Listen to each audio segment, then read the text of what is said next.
सीआराम e learning के online platform पे आप सभी का स्वागत है।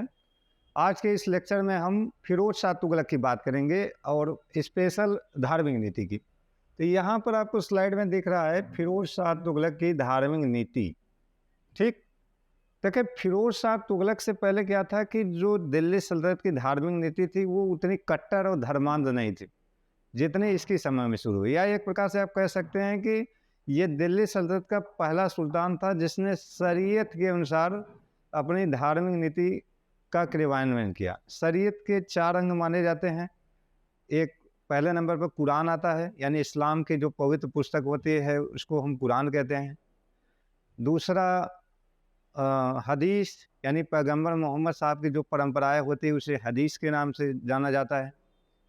तीसरा कयास, मतलब इस्लाम में तर्क वितर्क की जो अनुमान लगाए जाते हैं उसको कयास कहते हैं। फिर इसके बाद इजमा होता है, मतलब संपूर्ण की जो व्याख्या होती है उसको हम इजमा कहते हैं। तो ये शरीयत के अंग है। तो शरीयत के अनुसार दिल्ली सल्तनत पर इसी ने शासन किया। इससे पहले किसी शासक ने शरीयत के अनुसार शासन नहीं किया था और इसने घोषित रूप से शरीयत के अनुसार शासन किया। इसका नारा ही था कि दारुल हर्ब को दारुल इस्लाम में परिवर्तित करना है, मतलब इस्लाम के काफिरों के देश को इस्लाम के देश में परिवर्तित करना है, ये उसका नारा था। तो यहाँ से एक ऐसे परिपाटी की शुरुआत होती है जो सिकंदर लोदी और औरंगजेब के लिए मार्गदर्शक का काम कर रही थी और उन्होंने भी आगे चलकर इस परिपाटी का इस्तेमाल भी किया।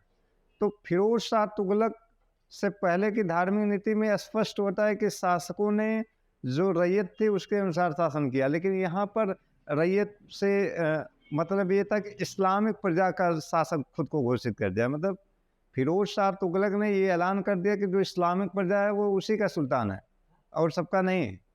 ठीक, तो फिरोज शाह तुगलक के धार्मिक नीति की हम यहाँ चर्चा करते हैं। तो फिरोज शाह तुगलक दिल्ली सल्तनत का पहला सुल्तान था जिसने शरीयत के अनुसार शासन किया, ये एकदम स्पष्ट हो जाता है।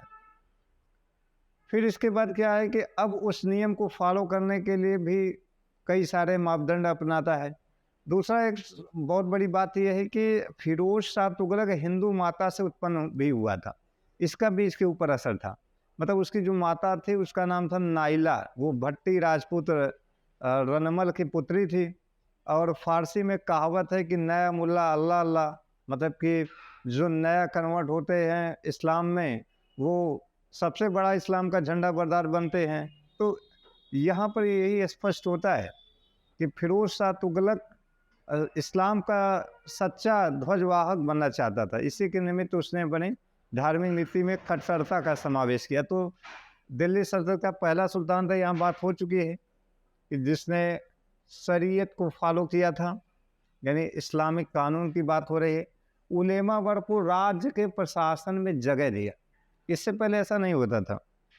हमने चर्चा जब अलाउद्दीन खिलजी का किया था तो उस समय भी एक बात कहा था कि उसमें प्रशासन में उसने धर्म को वरीयता नहीं दिया था। इस मामले में दिल्ली सल्तनत का पहला सुल्तान था, निरंकुश राजतंत्र की स्थापना किया था और उसने अपने जो भी नियम बनाए थे उस पर स्वयं अमल करता था। किसी उलेमा वर्ग को या अमीर वर्ग को शासन प्रशासन में दखल नहीं दे दिया, लेकिन इसने उलेमा वर्ग को शासन प्रशासन में हस्तक्षेप करने का मौका दिया था। ठीक, अब यहाँ पर फिरोज शाह तुगलक एक उदारवादी सूफी परंपरा के तौर पर भी दिखाई देता है। जो प्रसिद्ध सूफी संत जो अजोधन के थे, फरीदुद्दीन गंज ये शकर का अनुयायी था और उनके मजार की जियारत भी करने गया था, मतलब मजार का दर्शन करने गया था। तो उसका बहुत बड़ा असर इसके दिलो दिमाग पर ऐसा होता है कि वो मुंडन संस्कार भी करा लेता है, मतलब मुंडा भी हो जाता है। ठीक है, तो यहाँ पर फरीदुद्दीन गंज शकर की बात हो रही थी। 1374 ईस्वी में बहराइच के मशहूर योद्धा संत सालार मसूद गाजी के मकबरे का 2 बार दर्शन करने भी गया था, जिसके तहत इसकी धार्मिक नीतियों में परिवर्तन दिखाई देता है। सालार मसूद गाजी वही है जो महमूद गजनवी का प्रमुख सेनापति दिखाई देता है।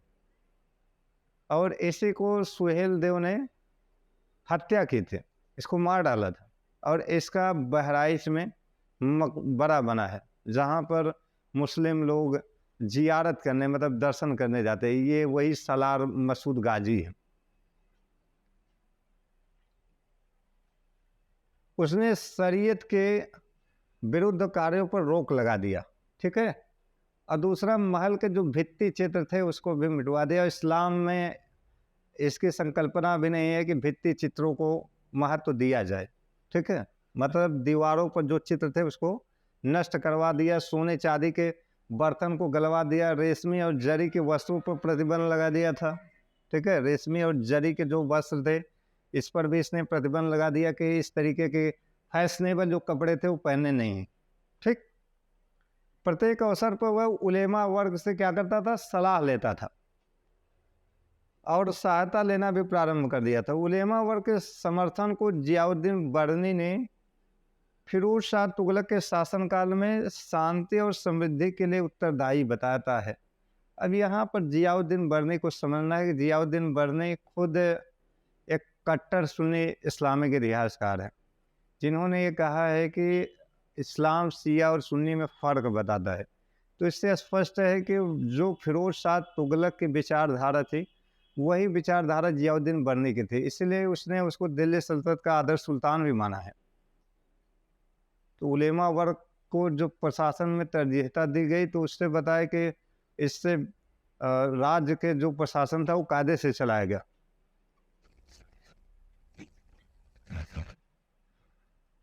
फिरोज शाह तुगलक धर्मांता और असहिष्णुतापूर्ण इसकी नीति थी। जो धार्मिक नीति थी इसकी वो असहिष्णुतापूर्ण थी, पूरी तरह धर्म के मामले में अंधा हो चुका था। और इस मामले में हम देखते हैं कि हिंदुओं के साथ साथ इसने जो सूफी, शिया और महदवी संप्रदाय के मुस्लिम वर्ग के लोग थे उनके साथ भी इसने अत्याचार किए। जैसे इसने जो शियाओं के प्रमुख पर्व थे मुहर्रम, शब बारात, इन सब पर प्रतिबंध लगा दिया था। और साथ ही साथ दरगाहों के जियारत पर भी प्रतिबंध लगा दिया गया था। तो इससे स्पष्ट है कि इसकी विचारधारा ये थी कि जो कट्टर सुन्नी वर्ग जिसको पसंद करता है उसी को वो प्रधानता देता था। इसी के निमित्त ये सारे अपने कार्य प्रयोजन कर रहा था। तो यहाँ पर हाँ, वो शिया, सूफी, मुनहिदियों, महदवियों जैसे मुस्लिम वर्ग के प्रति भी असहिष्णु था, क्योंकि वे सुन्नी मत के समर्थन नहीं थे, ठीक है। इस्लाम में दो संप्रदाय है ना, एक शिया होता है, एक सुन्नी होता है। देखिए, जो पैगंबर मोहम्मद साहब के सिद्धांतों को मानते थे, जिसको हम सुन्नत कहते हैं, और सुन्नत का अर्थ होता है फारसी में पवित्रता होता है। तो सुन्नत से बना है सुन्नी, यानी जो इस्लाम की पवित्रता में और पैगंबर मोहम्मद साहब के सिद्धांतों में विश्वास करते थे वो सुन्नी कहलाए। और जो चारों पवित्र खलीफा हजरत अबू बकर, उमर, उस्मान और अली में श्रद्धा करते थे वो शिया कहलाए। तो पैगंबर मोहम्मद साहब की मृत्यु के बाद इस्लाम का दो भाग में विभाजन होता है। जो उनके परंपरा को मानते थे वो सुन्नी कहलाए और जो खलीफा की परंपरा को मानते थे वो शिया कहलाए। ये कॉन्सेप्ट है, ठीक। तो फिरोज शाह तुगलक के काल में महदवियों का विद्रोह हुआ था। इसमें रुकन नामक एक महदवी नेता को मृत्यु दंड दे दिया गया था। इससे पूर्व मोहम्मद बिन तुगलक के काल में भी अहमदाबाद में मोहम्मद सैयद के नेतृत्व में महदवियों ने विद्रोह किया था। फिरोज शाह तुगलक ने शिया समुदाय के इस्माइली समूह के नेताओं को भी मृत्यु दंड दिया। दिल्ली के सुल्तानों में फिरोज शाह तुगलक ने सर्वप्रथम मुस्लिम महिलाओं की जियारत पर प्रतिबंध लगा दिया कि उनको मज़ारों पर जियारत नहीं करना है। ध्यान रखिए, यहाँ एक चीज़ और भी है कि इस्लाम इसकी इजाज़त नहीं देता है कि कोई महिला किसी मज़ार की पूजा करे। मज़ार की पूजा वैसे भी कुफ्र है इस्लाम में, तो इस नाते भी ये ऐसा कर रहा था, मतलब वर्जित है। चले अब यहाँ बात करें हम लोग हिंदू प्रजा के प्रति भी उसकी जो नीति थी वो कठोरतापूर्ण नीति थी, और हिंदुओं को उसने जिम्मी की संज्ञा दी थी। जिम्मी का मतलब होता है कि ऐसी गैर मुस्लिम प्रजा जो जजिया अदा करती है उसको हम जिम्मी कहते हैं। तो इसने हिंदुओं को जिम्मी कहकर पुकारा था। काफिर जो आते हैं वो इसी श्रेणी में आते थे। तो जिम्मी का मतलब यही है कि जो गैर मुसलमान जजिया अदा करते थे उनको जिम्मी कहा जाता था। अब नेक्स्ट पॉइंट की थोड़ी चर्चा करें यहाँ पर हम लोग। फिरोज शाह तुगलक की धार्मिक नीति के कुछ और पॉइंट हैं। 360 अगर लेना चाहते हैं तो इसको आप ले सकते हैं, सारे पॉइंट बहुत ही बेहतर है और ये कंपटीशन के पॉइंट ऑफ व्यू से भी बहुत महत्वपूर्ण है। फिरोज शाह तुगलक की धार्मिक नीति और सिकंदर लोदी की धार्मिक नीति में एक समानता है। दोनों की धार्मिक नीति एक ही है, बस अंतर एक है कि फिरोज शाह तुगलक एक बहादुर शासक नहीं था, लेकिन सिकंदर लोदी एक बहादुर शासक था, क्योंकि उसने आगरा की स्थापना भी किया था। दिल्ली के तोमरों के साथ उसने लगातार संघर्ष किया था। ग्वालियर और दिल्ली के जो तोमर राजपूत थे उनको लगातार संघर्ष हुआ था उसका, और कई दफ़ा उसने परास्त भी किया था।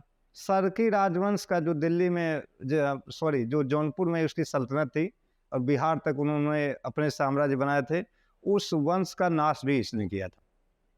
इस नाते भी जो सिकंदर लोदी था वो महानतम शासक कहलाता है।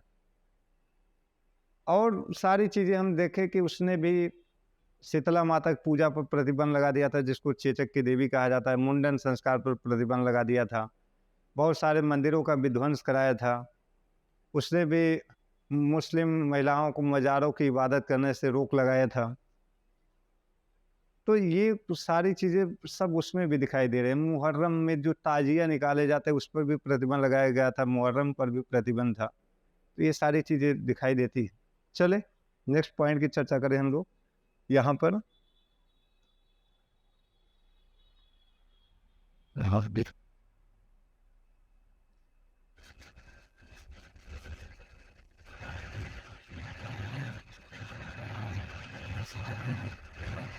चला जा रहा है।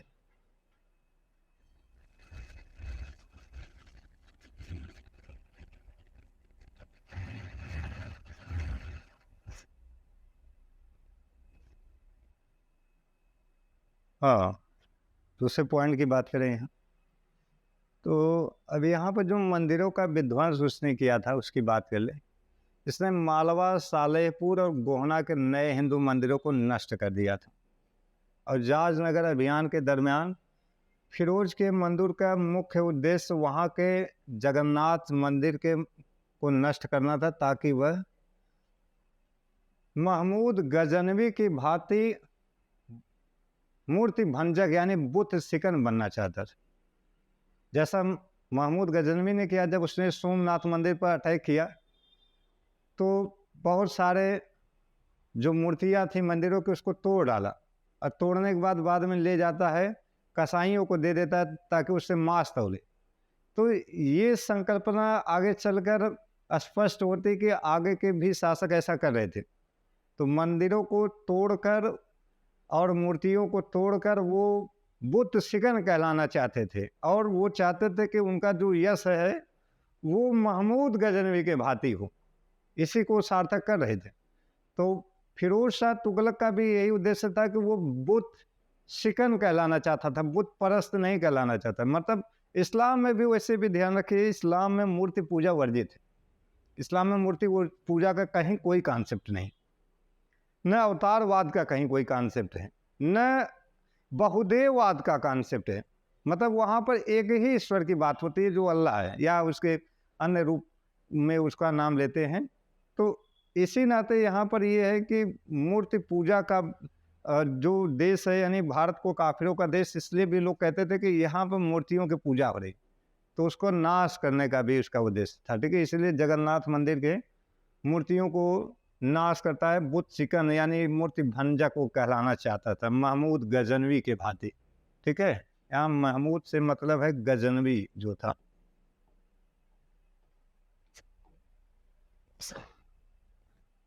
महमूद गजनवी राजवंश का नहीं था। यहाँ इतिहास में कुछ कॉन्सेप्ट बड़े अलग है। मोहम्मद गोरी को भी कुछ लोग मानते हैं कि गोर राजवंश था। राजवंश नाम नहीं था, वो नाम था इन लोगों का।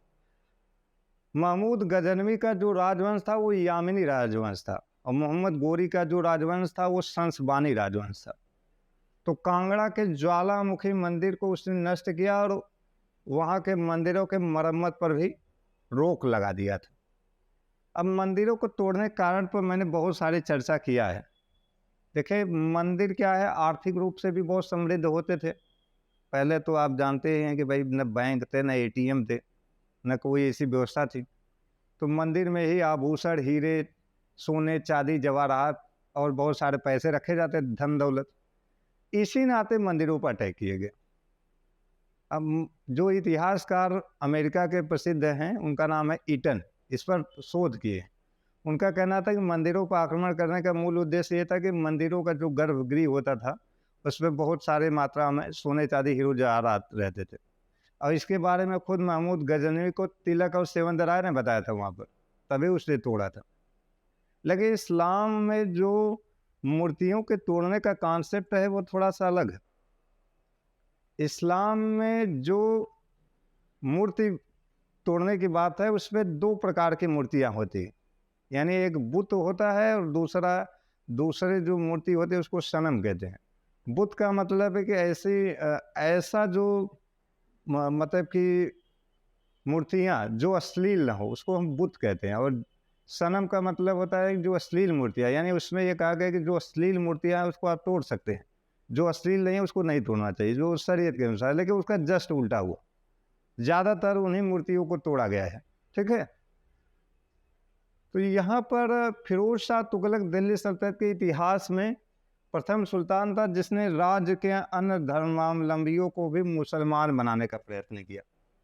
उसको प्रलोभन देने के बारे में, जैसा अफीफ भी बताता है कि अन्य धर्म के लोगों को भी उसने लालच दिया कि आप इस्लाम में कन्वर्ट हो जाइए ताकि आपको पैसे मिले, धन मिले और सारी व्यवस्थाएं मिले। तो इस तरीके का लालच भी इसने दिया था। इससे पहले ऐसा नहीं था कि आप इस्लाम ग्रहण करो चाहे न करो, उससे कोई विशेष फर्क होने वाला नहीं। ठीक है, सुल्तान ने नकद धन, जागीरें, उपाधियां, सैनिक नौकरियां देकर धर्म परिवर्तन के लिए प्रोत्साहित किया था। ठीक, फिरोज शाह तुगलक ने मिस्र के खलीफा के प्रति अपना सम्मान रखता था।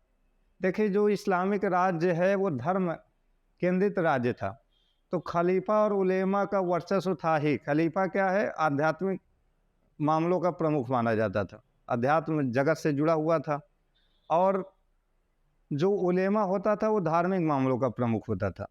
तो ऐसे दौर में उन दोनों के प्रति श्रद्धा होती थी। स्वयं को खलीफा का नायब कहा है, मतलब प्रतिनिधि कहा है कि मैं खलीफा का क्या हूँ, प्रतिनिधि हूँ।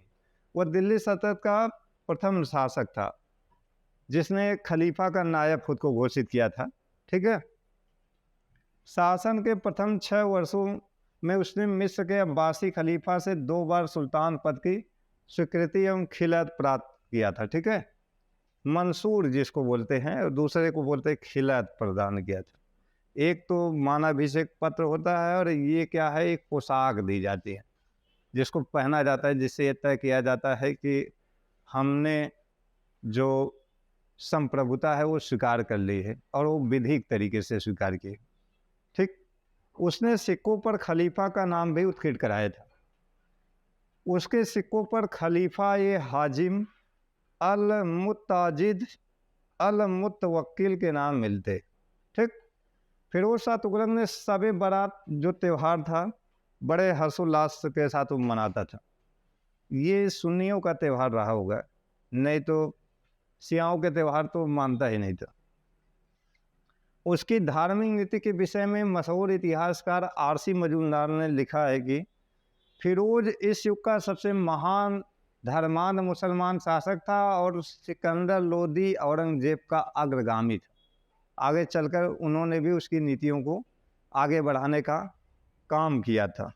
धन्यवाद आज के हमारे इस लेक्चर में, जिसमें मैंने फिरोज शाह तुगलक की धार्मिक नीति और पूर्व के सुल्तानों की भी धार्मिक नीति पर थोड़ी बहुत चर्चा की। नेक्स्ट लेक्चर में उसके विजय अभियानों की बात करेंगे।